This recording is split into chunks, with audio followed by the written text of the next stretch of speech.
ต่อสบายดีไอ้เด็กกำลังแต่จริงแต่2 เดือนไปอันนี้มันชั้นที่ขึ้นอยู่สิแล้วมันคือกว้างพันเดียวกันบ่นี่กับของน้องเมฆนี่แม่นเบิดเลยบ่มักฉลอกฉลี่น่ะ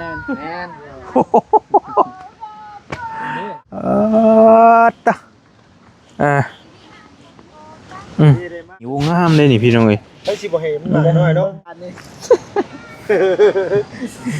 ว่ามันจักสิเบิ่งหยังนะบ่เจ็บมันหลายอย่างหั่นนะแต่นี่บ่งามตัวนี้เนาะบ่งามนี่เนาะอ๋อมีเสริมโอ้ยมันคืออันนี้พันแล้วพันแล้วบ่ได้เบิ่งนี่แบบนี้งามแต่ว่างามหลายอยู่เด้โอเคอยู่กินได้งามเนาะสุกได้ตอนกินกับบ่แม่บ่กินสุกกะเพราไหม้บ่นี่แม่ตะกี้ก็เป็นก้อนั่นน่ะดิก้อขายนั่นแหละโอ้ยเนาะถ้าพูดสิเป็นแค่นี้ป่นี่พี่น้องเอ้ยเดี๋ยวติดเนาะคลองนี่เลยป่ธรรมชาติคักอีหลีปุกกระตุกมานั่ง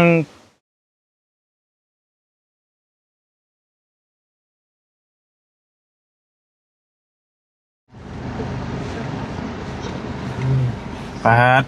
จับซับ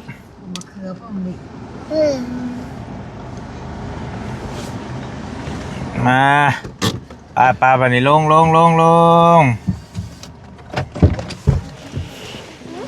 อเคต่อสบายดีไอ้เด็กเอาวันนี้เรามาฮอดสวนกาแฟบ่อเตียงแล้วบัดนี้พี่น้องไอ้เนาะมาเบิ่งก่อนจะฮอดไสเขตแดนเพิ่นอีหยังเพิ่นมีฮอดมะเขือหมักอีหยังอันนี้เนาะนี่เนาะเขือแล้วก็ตัวดินดินแดงเอาได้ตัวนี้ตายกัดใหญ่สมีก็ยังกัดเซยตายบ่ฮะเดสมอลเล่เลยเยสมอลเล่ล่ะไอทีโอ้มันเป็นนั่นแหละนี่เฮ้ยจิโร่นั่นแหละโอ้จิโร่ไอพีโมเมนต์ไออาร์พีป่ะจะมาเรียบร้อยรถบัดเป็นบาทเก่าแต่เก่าอย่าเลยเฮ้ยยำใช่ไหมอยู่กับไผนี่ไงอยู่จะคนจะอยู่คนเดียวนี่แหละทางระวังเหยียบเป็นต้นกาแฟเตียงลูกเด้อพาลูกสาวลงมาเที่ยวทั้งพี่ก็เลยว่าแวะมาเบิ่งสวนกาแฟอ้ายเพิ่นก้อนว่าเป็นจังได๋เคยเห็นแต่เพิ่นถ่ายคลิปถ่ายอันนั้นใช่ฮอดใช่เคยเขตแดนมันนั่นตามหัวเลยบ่ตามหัวเลยเทียบเบิ่งกับบ่เมกฮะความใหญ่ก็ถือว่ากว้างเติบอยู่ได้นี่เนาะในส่วนหนึ่งเท่านั้นแหละ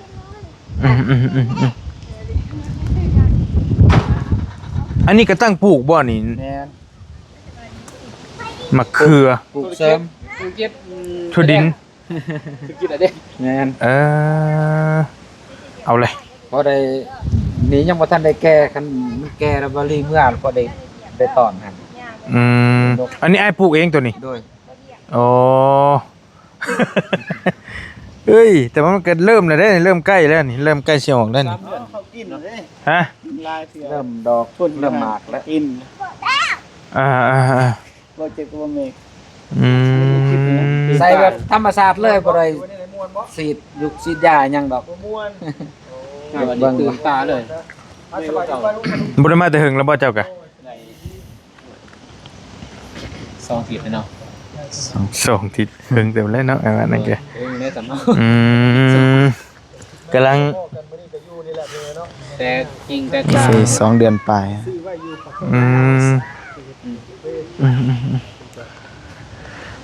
กำลังเริ่ม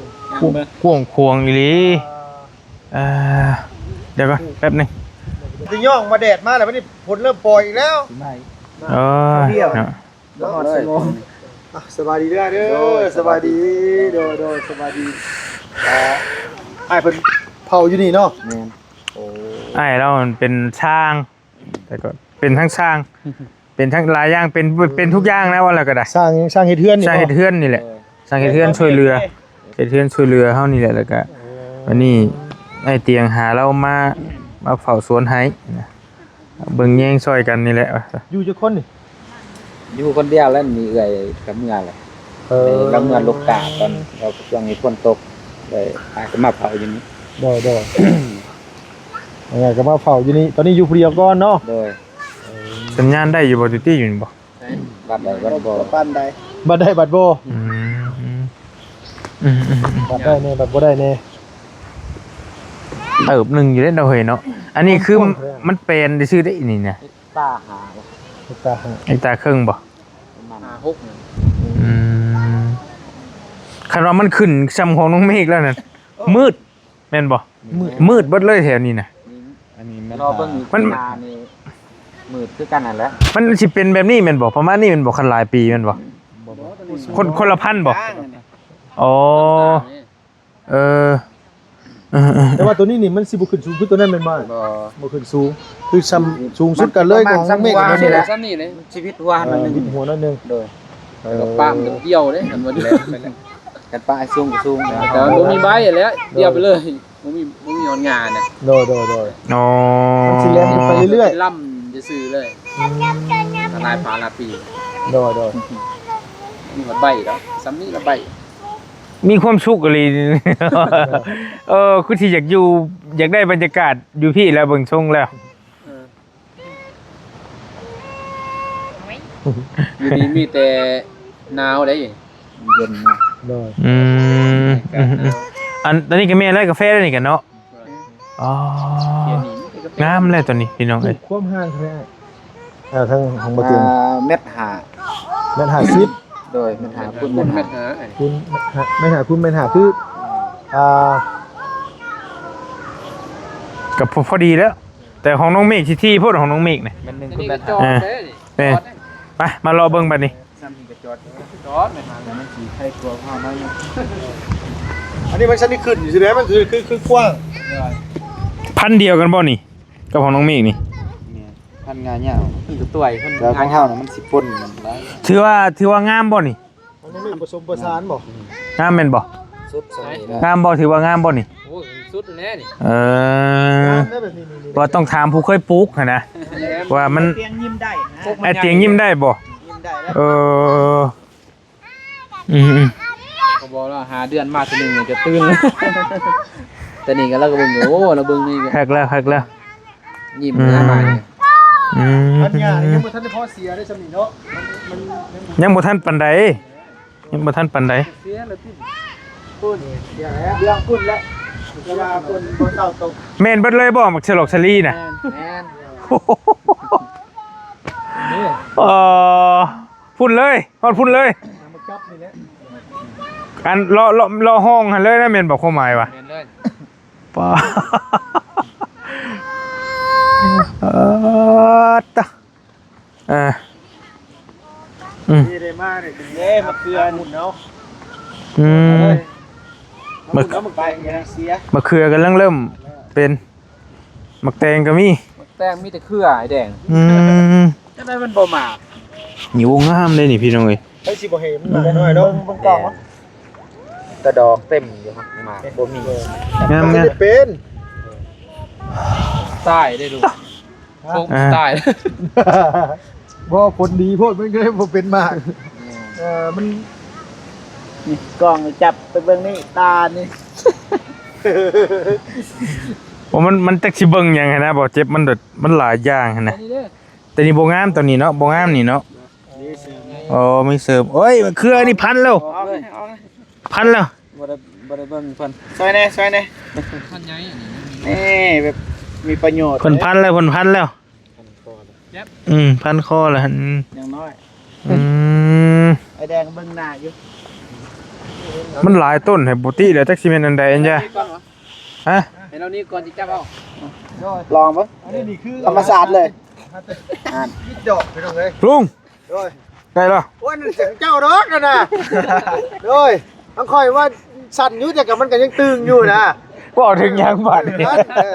เพราะมึงแต่งเจ้าหาพ่อ โอ้ยไปเลย หาพ่อกับสั่นอยู่แต่ว่ามันตุ้ยกว่านะแบบว่านี่นะโดยโอ้ยโดยเนาะเป็นตาลูโตนเนาะแบบใหญ่ตีหัวเนาะ ครับ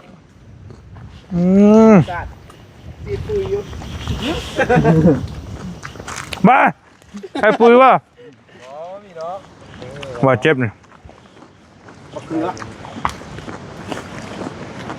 ลองว่ามาเกลือคักเลยคือแบบว่าทั้งมาเตียงแล้วปลูกผสมผสานแน่เนาะมะเขือแน่ไอ้แดง ไอ้แล้วปลุก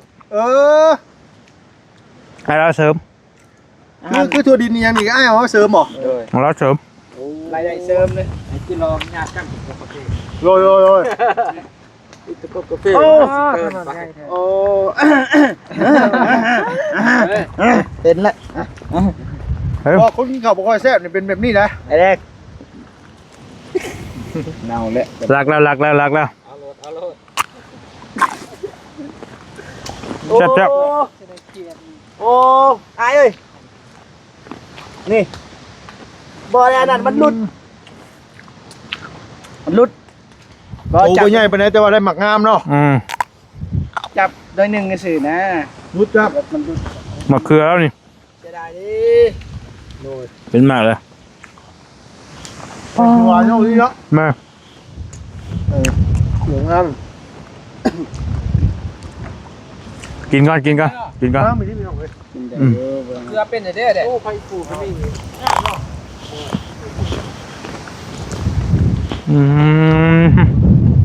เนี่ยเจ้าอยู่ตรงนี้พักที่เจ้าอยากได้นี่หยาเต็มนะนี่พักที่เจ้าอยากได้ยอดพักปลูกลายพักบัวเนี่ยพักอย่างนั้นนะคุณน่ะพักกู้อันนี้นี่เฮ็ดสมเนาะเลยพักสม ผักกางกู้ นี่ เกลือ เราอีไม่จะพักวันไหน งามถือว่าโอเค โลกอะไรอยู่วะ เดี๋ยวมันจะนี่ถามผู้เชี่ยวชาญเพิ่นเคยปลูกเพิ่นว่าโอเคว่าสัตว์ ตอนปลูกใหม่ๆเต็มกิโล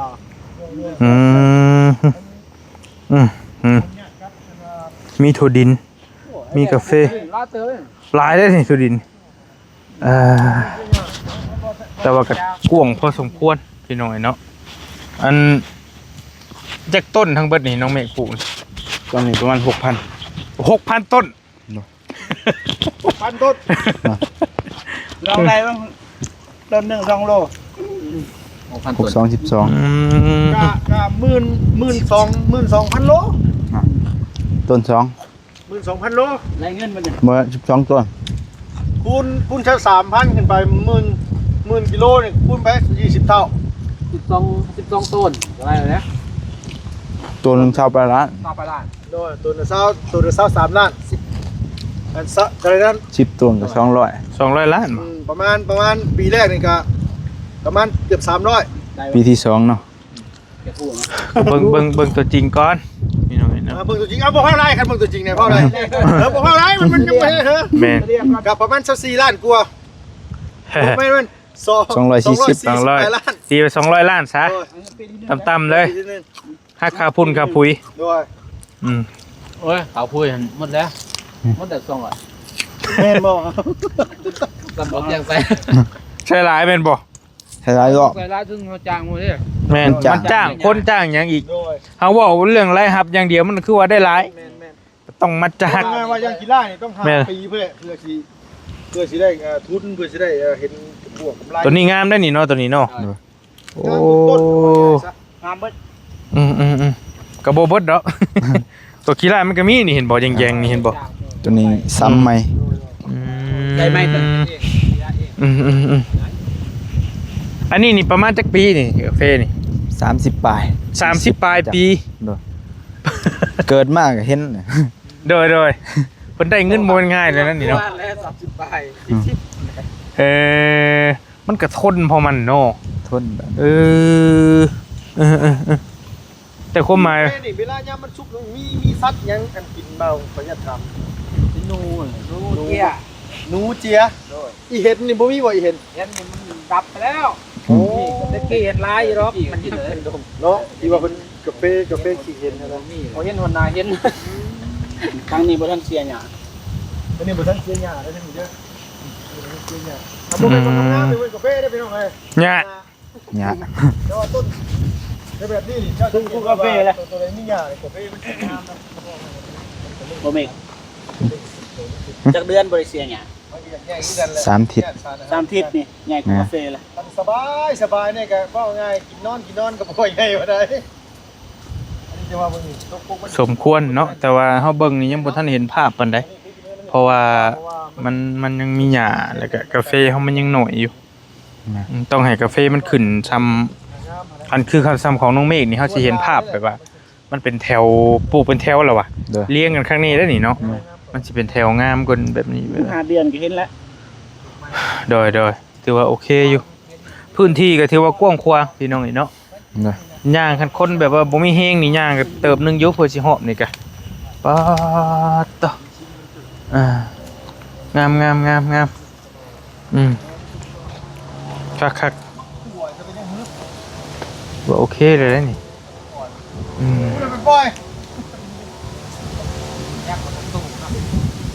โซนนี้ยังบ่ทันเสียหยา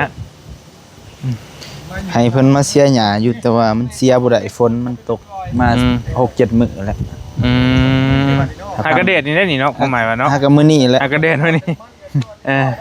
แต่อันนี้มันคือบ่มีหมากเฮ้ย กาแฟกลางกำลังน้อยมั้ง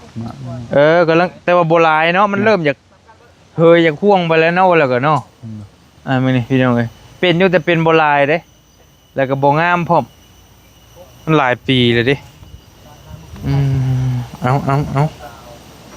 มีลักตะดอกตะดินข้างในฝังอยู่ตามพิมพ์นี่เลย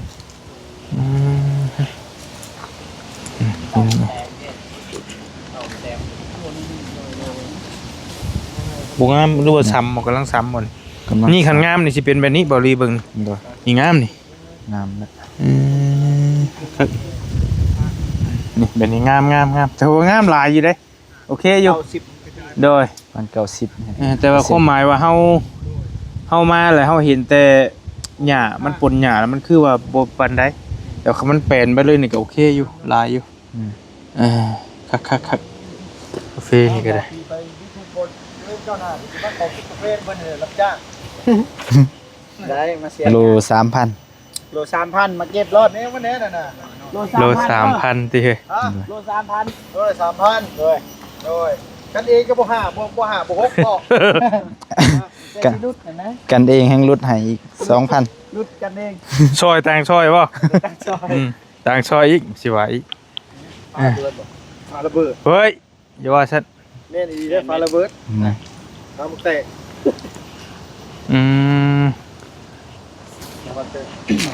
ไอ้สิเก็ตแตกตั้งหาแต่นี้มันสิเป็นเจ้าตัวเองสิกันว่านั่นน่ะเอาดีได้แล้วว่าน้อง ปีหน้าก็สิได้เก็บอยู่นี่ เก็บกาแฟนี่ได้ โดยโกละกรรมละได้นั่นแหละ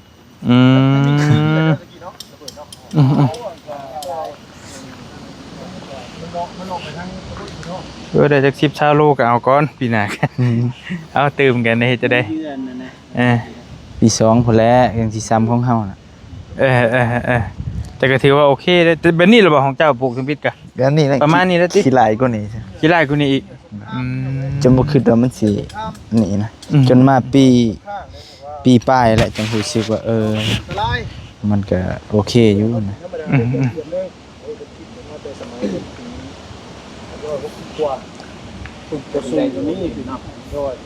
กวางแห้งหรือย่างกินบนทั่วป้าโตสมควรเลยมีเสียงน้ำไหลพ่อม ตลอดปีเลยนะ เปะน้ำลำธารเลยนี่ น้ำตัวนืดๆน่ะแม่นยังน่ะแกล้งบ่น่ะ โดยเพิ่นตัน ไปบ่รีไปลงไปเบิ่ง ไปห้วยป่ะ ไปนี่แหละไปอาบน้ำอาบนึงแล้วมันพูดร่างกายได้ บ่คือยามมัน งาม มันนี่แหละ โอ้คักห้องอยู่บ่เพลงน่ะพร้อมอยู่ว่าลูกคอฮะ เด้อาจารย์เพิ่น เอาคันว่านั่นก็สิโปรโมทเพลงให้น้ำกันบ่พร้อมแล้วก็บ่ว่ากัน ว่าจะให้ห้องว่านี่เพิ่นว่าเห็บข้อเห็บเพิ่นว่ามื้อนี้คือสิได้อยู่ติ มื้อนี้ก็สิบ่ได้อีกเดี๋ยวจงนี่ จุ่มพงได้อยู่อาจารย์ทองให้อยู่อันนี้แหละเลาะกาแฟก่อน แล้วจังห้องเนาะ สิมาคลิปอำลาก็ได้ ได้เบิดแนวใดก็ได้งามได้นี่ ถ้ามันสิขึ้นมาเบิ่งแตกต่างอีกไง งาม 5เดือนนี่ เย็นเลย กำลังสิขวบ3เดือน 3 เดือนนี่เนาะ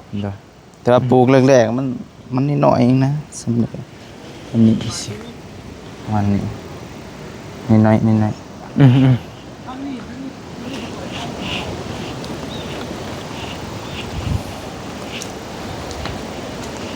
นี่กินได้ได้นี่ใหญ่ บ่เห็นเมฆบ่กิน เห็นในคลิปไผวะ กินบ่กินเป็นเฮ็ดซุป บ่ ซุปผัก บ่แม่นซุปหญ้า เลยโอ้พี่น้องเอ้ย นี่นะแบบนี้คักเลย เสียงน้ำกับโตนแซวๆอยู่อุ้ยคักกิลินี่ตัวนี้แม่นบ่งามได้นี่เนาะนี่เนาะโอ้นี่ไก่เจ็บน่ะงามน่ะไก่เจ็บน่ะคักไปน่ะแต่ว่ากับบ่ลายไปได้ดอกตัวบ่งามกับพี่น้องเอ้ยตัวส่วนลายงามเบิดแทบจะว่าอยากงามเบิดเลยนะโอเคอยู่แม่นอยู่แทบจะว่า 90% ตัวที่มันงามหั่นตัวบ่งามก็จัก 10% ประมาณนี้แหละนี่คือตัวนี้นี่บ่อยาก ก็บ่อยากปานใดสิตุยเลยบ่จักนี่ ตุยแล้ว สิตุยแล้ว เปลี่ยนใหม่แล้ว สิตุยแล้วนี่ อันนั้นใหม่อยู่ ตุยแล้วนี่ก็ได้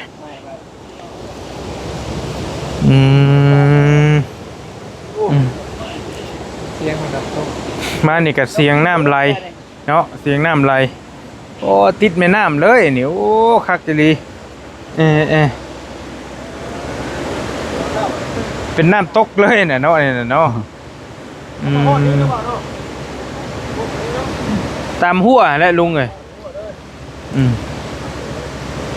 6,000 ต้นเดี๋ยวเลยเนาะปี2 ปีแรกประมาณอยู่ต้นละ2 กิโล3 ปี 10 ปีนี่ต้นละ10 โล ไล่เอา 6,000 ต้น เดี๋ยวไล่เอา 6,000 ต้น ลงทุนหมดลายเลย 60 ต้น หลายแล้วลงทุนบอ เต็ ก ม ว่า สปีดก็สิประมาณ30 ตัน โอ้เราซื้อเบียร์นี่ก็หมดเดี๋ยว30ปลายเนาะ 30 ปลายล้านน่ะ 30ปลายล้าน แล้วก็ดุดนี่ก็หมด 10ปลายล้าน 40 ปลายลาดบ่ ว่า10ปลายล้าน 10 ปลาย 17ล้าน 4-50 ล้านน่ะนะเฉพาะต้นอันนี้สิก็ได้บ่ได้รวมพุ่นปุ๋ยอีก อันกุ๊กกาแฟนี่มันเบี้ยเท่าไหร่บ่ 3,000 3,000 กีบ ต้นหน่อยเด่นนะ เดี๋ยวเบี้ยน่ะเดี๋ยวมันอยู่ในถุงยางดำมันนะ 3,000แต่ว่ามันยืนหมดกับบอสที่ตัวตาย ยังไงว่าเขาต้องบน6,000 ต้นนี่เพิ่นก็ซื้อมา7บ่ได้เนาะทุกพันหมดแล้ว 8,000 ซื้อ 8,000 ยังได้ซื้อมาเติมอีก500 8,000 มันตายเด้ตายก็เปลี่ยนใหม่ตายก็เปลี่ยนใหม่ 2,000เนาะ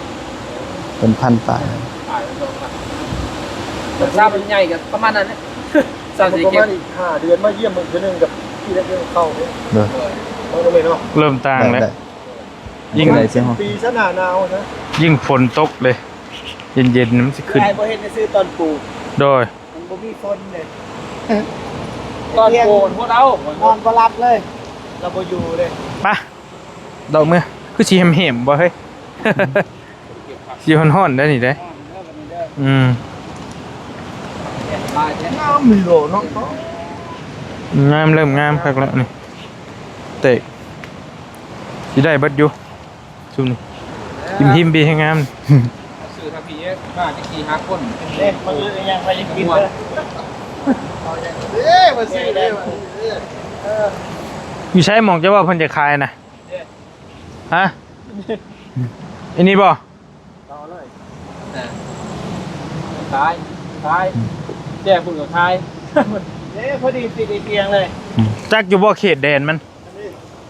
จักอยากอยู่แต่มันบ่หลายนะน้อยๆกระเทิน พอดีกระเทอ แต่คันไอ้เตียงซื้อนี่เหมาะกว่าเราสิขยายออกไป แต่กันเอา จานเตียง มาซื้อมันแค่30คูณ20คูณหยัง เพราะคันว่าหลายส่วนเพิ่นสิต่อขายต่อกันหลายเจ้าก็จังหวะเนาะ อ่า ต่อกันนะ มันเป็นคนละบ้องสิได้บ่ดิ อืม แล้วมันตอนเดียวนะ คายคนละมันจะ มันแบบมัน ข้ามอย่างคนมาลุงเลยนะมันเนี่ยคนละเจ้ามันคือเจ้าเดียว คนบ่ได้อยากมันมีมักซลี่ พี่ได้เด้กินได้งามเนาะสุกได้ตอนกินกับบ่แม็กกินสุก สุกแดด มักโซลีเอามักโซลีสุกจะเฮ็ดไม่ว่าเอามักโซลีแล้วมากันด้วยเที่ยวแฮะ เอามักซลี่ชุกมามัดใส่กกมันบ่ มันเหน็บใส่ แล้วเขาอยู่ไสส่งจิต มันบ่ได้บอก FC เลยเพิ่น เออ เพิ่นก็อ้าวยิงท้องนั่นหลายอย่างมันว่าบ่ได้เฉลยเลยมื้อนั้นก็ได้ นี่งามเลยนี่ อันนี้กะเพราไหม้บ่นี่ แม่นตะกี้ก็เป็นก้อนั่นน่ะดิก้อขายนั่นแหละ อืมพี่มาเบิ่งน้ำพี่น้องเอ้ยน้ำไหลคักอีหลีนี่ โอ้น้ำขึ้น โอ้ยเนาะ ไปอยู่ ถ้าพูดสิเป็นแค่นี้ ป่นี่พี่น้องเอ้ยเดี๋ยวติดเนาะคลองนี่เลยป่ธรรมชาติคักอีหลีปุกกระตุบมานั่งลิ้นฮะขึ้นบ่นี่ นี่แหละ อืม โอลี หน่อไม้ เปิดเจ็บชุ่มพี่น้องมึงเนี่ยโอ้ตะปุยอยู่ หน่อไม้อันนี้มันใหญ่สิเนาะ หน่อไม้ใหญ่ ที่เพิ่นก็เจ้าไปเฮ็ดเตียงเฮ็ดหยังให้เนาะ แม่ โอ้ใหญ่อีหลี กูคันนี้นี่แตกแล้ว ติดแม่น้ำเลยคักอีหลี ไล่ตลอดปีบ่วะ แต่อะไรอย่างคนนั้นนี่ บ่บกบ่แห้ง เป็นบกดอกอันนี้เลยนะ น้ำใสบกกระเทียมแรง เออ เลยลงไปอาบเด้ เป็นสระ ลงอาบนี่ก็ได้เนาะ เพราะว่าน้ำมันเป็นเย็นคายเข้ามาเป็นสระเอียงผมอังลงตัวเลย อยู่นี่มันสิบวมน้ำบ่เฮ้ย บวม บวมได้นี่เนาะ บวม เดินไปเดินเก่านี่บวม เออ งามได้ล่ะ เพราะว่าทมสระนี่สระเบิดแทน โอ้ดุดมาถม โดย อืม คนงามไม่รู้จะในใต้ได้นี่ แม่น ดน เนาะ อยู่ดน โดนตายได้แบบ แซ่ดนไลค่ะ คือว่าเอา ก็คือนั่นแน่โดยคือกับพี่มันคือยาอื่นเนาะ แม่น งามนี่เนาะลุงเนาะมึงนี่ก็ได้เรื่องเยอะนี่อืม ยามมันเป็นหมากบ่ได้แบบว่ามัน มาเก็บเจ้ากะคันว่างกะ อ่อนเนี่ย มันเก็บ เป็นวางต้นนั่นเนี่ย เบิ่งความมันงามจนมันอ่อนเบิดเลย ไปเกี่ยวอ่อนแห้งนี่ จ้างมันเฮาต้องจ้างก็จะเก็บอีกเนาะเก็บเองบ่ไหว้นี่ บ่ไหว ก็ว่า 3,000 100 โลก็300,000บ่1,000 โลก็3 ล้าน ก็ง่ายว่าสมมุติว่ากิโลละครับ23,000ก็หักค่าเพิ่นเก็บไป3,000 แม่นเฮาก็ฮักเอา เดี๋ยว20,000 หักค่าปุ๋ยไปประมาณ 17,000 เขาก็เลยมี 3,000 ต่อปี ว่าแล้วก็มันสิประมาณนั่นแหละราคานั่นค่านี่ เอาได้กลับมาคืน หลายอ นะ ย่างฮักได้ ปุ๋ยยาเฮาได้กลับมาคืน โอ้ย มันก็อาศัยหลายปีเอาว่าซั่นซะอืม เอาสิบ่ขายโล23เอาสิขายโลละแสน โดย เสียนเจ้าก็ได้สียากกว่านั้นอีกเว้นอีก สามต้นต่อต้นหนึงแมันบ่เปล่า ด้วย ประมาณ 3ต้นเท่านั้น3ต้นต้นนึง 3ต้นต่อ ต้ ต้ น น ก็มีแต่กาแฟต้น4ปี3ปีสิได้6-7ปีแล้ว แล้วเนาะ โดย ก็ง่ายว่าหมากเก็บหมากขายเลยนี่แบบว่าได้3ต้น3ต้นมันก็สิได้ประมาณ60ปลายล้านเนาะ โดย แต่ว่าคันว่าเฮาไปแกะขายเฮ้ย3ต้นมันจะได้100ล้านมันจะได้คุ้มกว่านี่ว่า ก็ได้ เนาะ งามหมดเลย แต่ว่าปี2ปี4ปี3ได้ตอนนั้น โดย มักซลี่ไอแดงอันนี้บ่ ของไอ้แดง เรียบร้อยแล้ว โอ้อันนี้คือเสียหญ้าอันนี้ อันนี้คือยังบ่ทันเสีย เด้อ โอ้ตัวบ่ที่เสียแล้วเนาะโปรดโท อันนี้นี่คือเสียมืออ่ะพ่ออ้ายโดยบอกง่ายว่าอ้ายเราว่างเลยแล้วก็เสียไปแต่ละมือไป จ้างเอาไว้จ้างคนนำมาเสีย แต่คันมันใหญ่บ่ต้องเสียก็ได้แม่นบ่ เสีย หรือว่าตัดเอา ตัดก็ได้ซีดก็ได้สูงซ้ำนี่แล้วซ้ำนี่แล้วก็ซีด ซ้ำเพื่อนน้องเมฆนี่ก็มันเริ่มไข่นี่แล้วนะ ใครแน่ ได้แล้วนะบ่เสีย อันนี้มันยังใหม่เด้ดูแลยากหน่อยนึง สมมุติว่ามันขึ้นซะนั่นแหละหญ้ามันก็บ่มีโอกาสสิได้ขึ้นหลายแล้ว โดยบ่หลาย เพราะว่ามันห่มในหญ้ามันขึ้นบ่ได้ อันนี้มันซ้ำกันเบิดแล้วมันแย่งกันขึ้น ปลูกกาแฟมีแต่ปีหนึงนะลูก เนาะ ปีหนึงรักษา มียังใช่ตัวนี้ มะเขือ มะเขือนี่ สวนมะเขือ มะเขือกับกาแฟ เพิ่นก็ปลูกกาแฟนำเหมือนกัน แต่เห็น ผสมผสาน แต่เดี๋ยวเห็นแต่มะเขือ ปลาฮอดแล้วเฮ้ยบัดนี้ปะเริ่มฮอดแล้วจมหาแดดมาแล้วได้บัดนี้ รวมเลย น้ำขึ้น น้ำหมอกบ่เจ็บ พื้นที่ต่ำ ไรมาทางไหน เอามันคือไหลแบบนี้ หลอดพื้นตะพุ่นอย่า ฮะ เพราะว่าน้ำมันมาแต่พุ่นเร็วกว่านี้ แม่มันตัดผ่าน น้ำมันมาแต่พุ่น เอ้า น้ำออกบ่ น้ำหมอกบ่ ตะกี้มันก็สะเบิด น้ำหมอกบ่ได้บ้านเฮาเพิ่นเด้อ บ่ได้แท้นี่ แต่เยอะเลย เอา ลิฟต์ลงไป แต่ ดิ กล้องร้อยลีอืม อย่าได้รู้พวกหันได้ บ่ได้เป็นห่วงยังเป็นห่วงโทรศัพท์กับไม้เดี๋ยวนี้ เรือมันออกมา มันหนัก แต่ว่ามันก็ยังบ่ตายเนาะมันก็ลอยอยู่ได้เฉยได้นี่ คนเขาก็เอากินเลียนเป็นเลียนตันนานไปได้ได้ โดยลงมาหนักแน่กับตัว รวมมันเป็นฮอตพิษนี่เนาะ ช่วงพอทาง บ่ฮอดนะ บ่ฮอดว่ะ เขาท่วมอยู่ขัวน่าจะท่วมอยู่ นั่นแหละท่วมเหรอ แต่ว่าน้ำมันก็สิขึ้นมาประมาณ มันพวกไหนพวกงามกับพวกงามเนี่ยพี่ งูบ่เห็นน่ะ ใช่ หรือไม่ ก้อนหิน บ่ ไม่ติ งูบ่หรือไม่ ใส น่าจะเป็นไหม ใส่ เอาให้เด้มังกลางไม่บ่เบิ่งคืองูได้สิแล้ว อันว่าลอง เนาะ งูเด้ แอนไม่เว้ย บ่ซุ่มมาแล้ว คือได้เนาะเห็นบ่ว่า งูมันสิเป็นต้นอันเป็นยังโตน้ำได้ปานนั้นกับโถ เอาคือได้เบิ่งไปเบิ่งมากันน่ะเนาะแม่นบ่ฮัด มันติงไม่มันติงเลยตัวแรก เออ เวลาบ่ขึ้น เอาเลยเป็นตาย่านอยู่ได้เฮ้ยคือได้เนาะเอาไปเบิ่งแม่ ระวังฉากเด้อเบิ่งเด้อเช็คเด้อถ้าบ่ตูนนี่แก้ส่งอยู่นี่แหละ บ่ ย่านเนาะกันนั่นน่ะอันนี้เพิ่นซื้อมาอันนี้ไว้เนาะมาอันนี้เรียกว่าสำรองไว้ กว้างเติบพอสมควร สำรองไว้ ย่างจนเมื่อยนึง นี่สำรองไว้สำรองแต่มันตายก็เอาตัวนี้ไปซ้ำใส่ให้ปลูกจากเม็ดมันเลยบ่เม็ด โดยกาเม็ด ได้จากเม็ดเลย แกแล้วเขาก็ไป ปะเข้าห้องปะ ตามที่เขา มาพบกันเด็ดแล้วฮ้อนแล้วบ่ มาแล้วก็บ้งอีก กินยังลูก ซ้ำไป ตัวเฮ็ดกินบ่นี่อันนี้นี่เพิ่นก่อไม้บ่ดูว่าได้นี่นะมาตั้งแต่พวก แต่งเติม เลย แต่งเติม เดี๋ยวตัวนี้เราบอกใหม่ ต่อเติมเอาชื่อสวนแถมเพื่อนนะตัวนี้งามเลยเนาะเฮ้ยเนาะตัวนี้เนาะเก็บได้2-3เทื่อแล้วนี่เนาะ กาแฟกา หาจานนั้นได้ก็สิกา รุ่นเดียว อันนี้บ่น้องจะบ่เพิ่นสิขายนะฮะ หาอยู่เพิ่นบ่มีนั่น ตัวร้ายได้นิดเดียว บ่ฮอด10เมตรแต่ว่าอยากขายเท่าไหร่แพง นี่บ่200 18 200 200ล้านว่าเนาะ เดี๋ยวเรายอมเอาไปจักมือมัน แต่ก็มีอยู่หลุมเพื่อน14ล้าน ไม่เดียวบ่ บ่แล้ว5-6เฮกตาร์5-6เฮกตาร์ เอาอีกตา เท่าไหร่ก็ 14ล้าน บาท 14ล้านบาท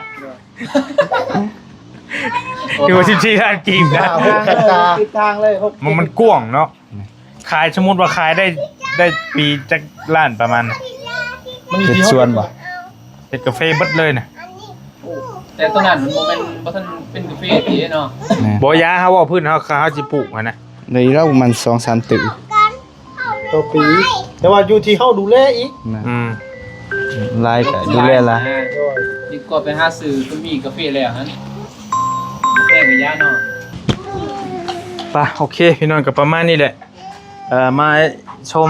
สวนไอ้เตียงเพิ่นก็ถือว่ากว้างขวางพอสมควรสวนก็ได้ตัวย่างจนขาลอยพี่น้องแต่ว่าประมาณคันว่าสมมุติว่าปีหน้าได้มานี่ก็คือสิปีได้เนาะ เด้อพุ่นละทีม L คือสิซ้ำของน้องเมฆนะอะไรก็ได้ น้องเมฆ2 ปีบ่น้องเมฆ 2 สองปี พอดีขวบ2 ปี อันนี้3 เดือน อันนี้3 เดือน 3 เดือนนึงหรือว่า4-5 เดือนก็ถือว่าจังสิโอเคกูนี่หลายอยู่พี่น้องเนาะกับมันหญ้าบกหยังนี่อันไหนแดงเอาบ่ได้ซื้อหยังมาฝากก็สิเอาอันนี้ให้ดอกเอาลงให้ก่อนเอาไปซื้อเอ็มร้อยกินบ่ได้ซื้อหยังมาฝากเด้อโอเคนั่นแหละอยู่ดีมีแฮงเด้อพี่น้องเด้อที่เป็นบรรยากาศอยู่สวนบ่อเตียงมาเยี่ยมแล้วก็ถือว่างามแฮงพี่น้องเห็นแล้วก็ได้แล้วจังว่ากันสวัสดีเด้อพี่น้องเด้อไปแล้วบ๊ายบาย